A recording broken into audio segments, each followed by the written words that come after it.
Hər vaxtınız xeyir, dəyərli dinləyicilər. Bugün sizinlə birlikdə çox maraqlı bir fəlsəfi səyahətə çıxırıq. Yəni bir növ zamanda geriyə gedirik. Salamlar hər kəsə. Bəli, olduqca həyəcanlı bir dövrə baş vuracağıq. Əlimizdə Əhməd Arslanın İlkçağ Fəlsəfə Tarixi seriyasının 4-cü cildi var. Bu cild bizi birbaşa Helenistik dövrə aparır. O dövr ki, Makedoniyalı İskəndərin fəthləri ilə başlayır, böyük imperiyalar yaranır, sonra dağılır, insanlar üçün çox qarışıq, dəyişkən bir zaman kəsi. Düzdür. Və belə bir dünyada insanlar öz yerlərini, həyatın mənasını yenidən axtarmağa başlayırlar. Əsas sual da bu olur. Bu qədər qeyri-müəyyənlik içində fərd necə daxili sülh tapa bilər? O dövrün filosoflarının dili ilə desək, ataraksiyaya necə çatmaq olar? Ataraksiya, yəni ruh sakitliyi, narahatlıqdan azad olma halı. Bəli. Və biz də bugün məhz bu suala cavab axtaran 3 əsas məktəbə fokuslanacağıq. Epikürçülük, stoaşılıq və skeptisizm. Gəlin görək, bu qədim müdriklər nə təklif edirdilər? Maraqlıdır ki, hər üç məktəb əslində eyni hədəfə, o dediyimiz ataraksiyaya, yəni daxili rahatlığa çatmağa çalışırdı. Amma yolları fərqli idi, eləmi? tamamilə. Sanki hər biri narahatlığın səbəbini fərqli qoyur, bir çıxış yolu təklif edirdi. Diaqnoz və müalicə fərqli idi, belə deyək. Çox yaxşı ifadə etdiniz. Gəlin elə birinci diaqnozla epikürçülüklə başlayaq. Arslanın kitabında da vurğulandığı kimi, onlar narahatlığın əsas mənbəyini nədə görürdülər? Epikürçülər üçün əsas problem qorxular idi. Xüsusilə iki böyük qorxu. Ölüm qorxusu və Tanrı qorxusu. Bir də üstəlik qarşılanmayan, yəni reallaşmayan arzular insanı daim narahat edir. Deməli, qorxular və bitməyən istəklər. Bəs onların təklif etdiyi ataraksiya nə idi? Pozitiv bir həzz hissi, yoxsa başqa bir şey? Daha çox mənfi bir həzz idi əslində. Yəni narahatlığın, ağrının, qorxunun olmaması halı. Epikür üçün həzz elə budur, sakitlik, sarsılmazlıq. Buna çatmaq üçün də o qorxuları aradan qaldırmaq və arzuları minimuma endirmək. Xüsusən də təbii və zəruri olanlarla kifayətlənmək lazım idi. Anladım. Bəs onların kainat görüşləri, yəni fizika anlayışları, bu etik məqsədə, bu sakitliyə necə xidmət edirdi? Aralarında bir əlaqə var idimi? Əlbəttə, çox güclü əlaqə var idi. Onların fizikası, yəni atomistik materializm bilirsiniz, hər şeyin atomlardan və boşluqdan ibarət olması fikri birbaşa o etik hədəflərə xidmət edirdi. Necə yəni? Məsələn, Demokritdən fərqli olaraq onlar atomların formalarının sonsuz olmadığını düşünürdülər. Amma eyni formaya malik atomların sayı sonsuz idi. Daha vacibi isə tanrılar kamil və xoşbəxt varlıqlardır, öz aləmlərində yaşayırlar və bizim bu dünyamızla, insan işləri ilə heç bir əlaqələri yoxdur, qarışmırlar. Bu birbaşa nəyi aradan qaldırır? Tanrı qorxusunu. Əgər onlar qarışmırsa, onlardan qorxmağa da dəyməz. Çox məntiqli yanaşmadı əslində. Bəs ölüm qorxusu, onu necə həll edirdilər? Onu da atomlarla izah edirdilər. Ruh da bədən kimi, incə atomlardan ibarətdir. Ölüm baş verdikdə bu atomlar dağılır, ruh da yox olur. Yəni, biz var ikən ölüm yoxdur, ölüm gələndə isə biz yoxuq. Deməli, ölümdən qorxmaq əsassızdır. Çox radikal, amma təsəlliverici bir fikir. Bəs tale məsələsi o dövrdə çox aktual idi axı. Onlar taleyi qətiyyən rədd edirdilər. Demokritin determinizminə qarşı çıxır, atomların hərəkətində bir növ təsadüfi sapmaların olduğunu deyirdilər. Bu da nəyə imkan yaradır? İradə azadlığına. Yəni, insan öz seçimləri ilə öz həyatına, xoşbəxtliyinə təsir edə bilər. Hər şey əvvəlcədən müəyyən edilməyib. Bilgi nəzəriyyələri necə idi bəs? Nəyə inanırdılar, necə bilirdik? Onlar üçün biliyin əsası duyğulardı. Bütün duyğu təcrübələri doğrudur, bizi yanıltmaz. Yanlışlıq haradan qaynaqlanır? Bizim o duyğulara əsasən yürütdüyümüz mühakimələrdən, fikirlərdən. Yəni, duyğu doğrudur, amma onun haqqında düşüncəmiz yanlış ola bilər. Deməli, epikürçülük bir növ dünyanı doğru anlamaqla, yəni atomları, tanrıların qarışmadığını, ölümün son olduğunu bilməklə və arzuları cılırlamaqla əldə edilən bir sakitlik vəd edirdi. Bəli, tamamilə. Sadə dostlarla birlikdə siyasətdən bir qədər kənar, bağçada keçirilən sakit bir həyat ideyası. Amma eyni dövrdə dediyimiz kimi tamam fərqli bir yol təklif edən, hətta Arslanın vurğuladığı kimi daha uzun ömürlü və geniş təsirə malik olan stoacılar da var idi. Onların diaqnozu və müalicəsi necə fərqlənirdi? Stoacılar, bəli, onlar daha, necə deyim, daha əhatəli, daha sistemli bir fəlsəfə qurdular. Onlar üçün narahatlığın əsas kökü xarici hadisələrdə, məsələn, sağlamlığın itməsi, var dövlətin azalması kimi şeylərdə deyildi. Problem bizim o hadisələrə verdiyimiz reaksiyalarda, yəni emosiyalarımızda və ən əsası yanlış dəyər mühakimələrimizdə idi. Yanlış dəyər mühakimələri, yəni nəyi nəzərdə tuturlar? Məsələn, sağlamlığı və ya var dövləti həqiqi yaxşı şeylər, xəstəliyi və ya kasıblığı isə həqiqi pis şeylər hesab etmək kimi. Stoiklərə görə bunlar əslində nə yaxşıdır, nə də pis. Bunlar vecsiz, adiafora şeylərdir. Yeganə həqiqi yaxşılıq fəzilətdir, yeganə həqiqi pislik isə qəbahətdir. Çox maraqlıdır. Bəs onların sistemi necə qurulmuşdu? Deyəsən, daha kompleks idi.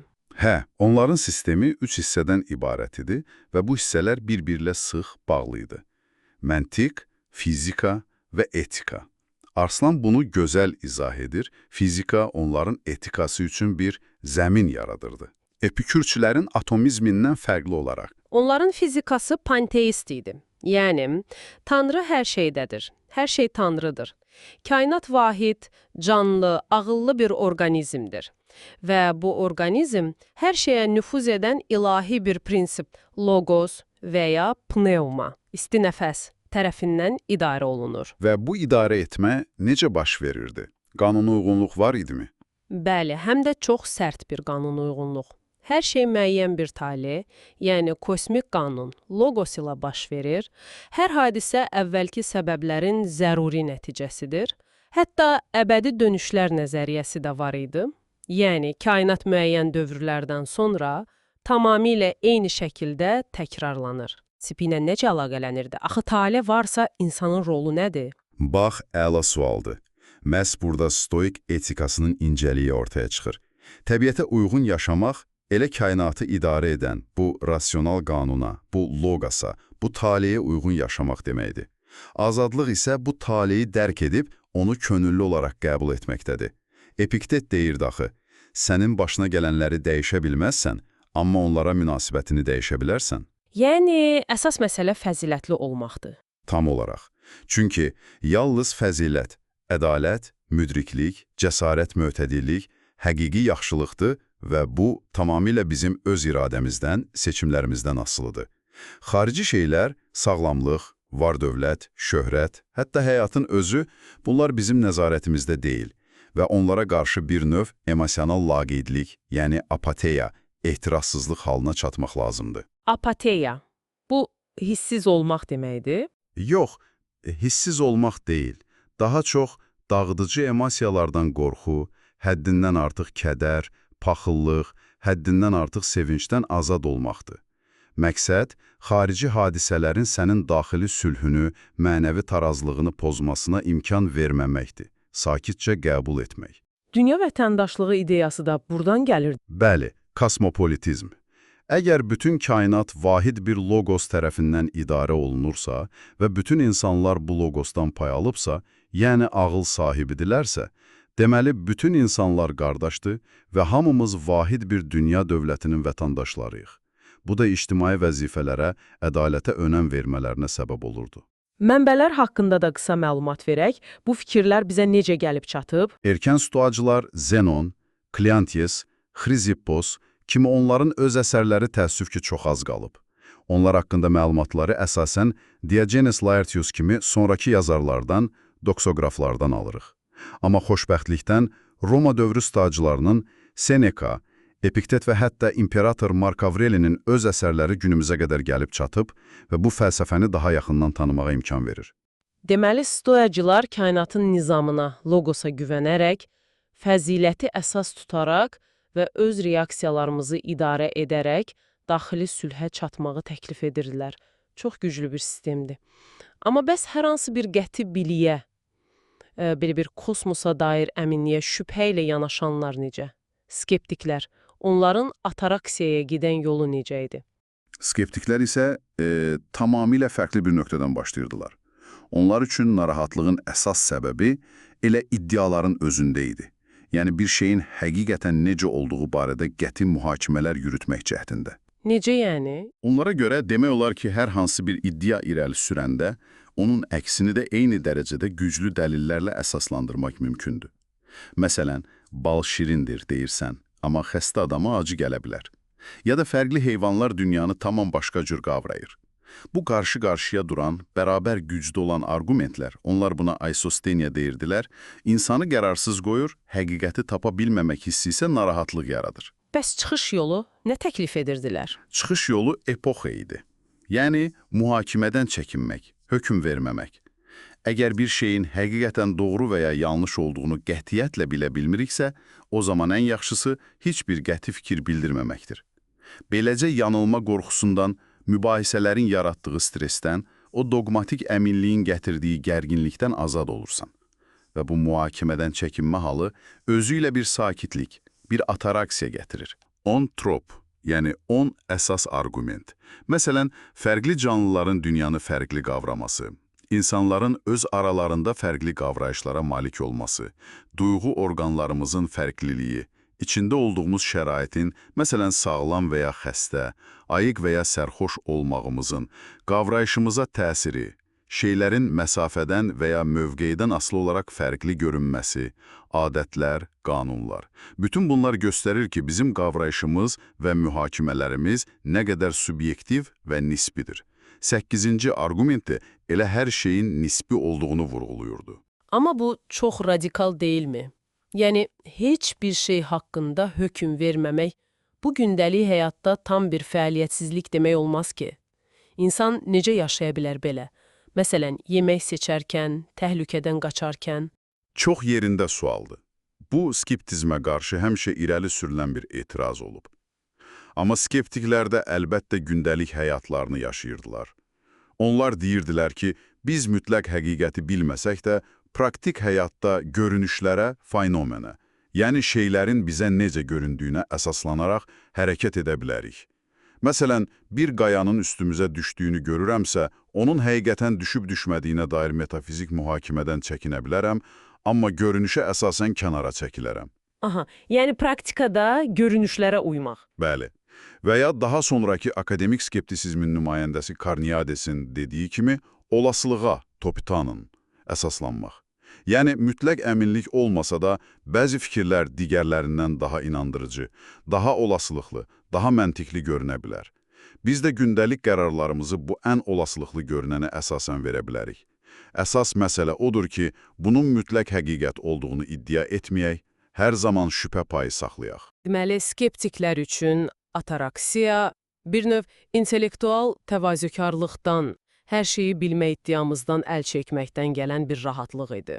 Şübhənin özü bir növ sakitlik mənbəyinə çevrilirdi. Beləliklə, yekunlaşdırsaq, qarşımızda həqiqətən də eyni hədəfə, o çox axtarılan ataraksiyaya, daxili sülhə çatmaq üçün 3 fərqli, hətta bir-birinə zidd görünən strategiya var. Bəli, epikürçülər deyir, qorxu və istəklərdən azad ol, həzz, narahatlığın yoxluğu, içində yaşa, bunun üçün də dünyanı materialistcə anla, tanrıları və ölümü problem etmə. Stoyacılar deyir, kainatın rasional nizamını, logosu, tale qəbul et, yalnız fəzilətin həqiqi yaxşılıq olduğunu bil və nəzarətində olmayan xarici şeylərə görə narahat olma, reaksiyalarını idarə et, apatiya. Skeptiklər isə deyir, heç bir şey haqqında qəti hökm vermə, epoxe.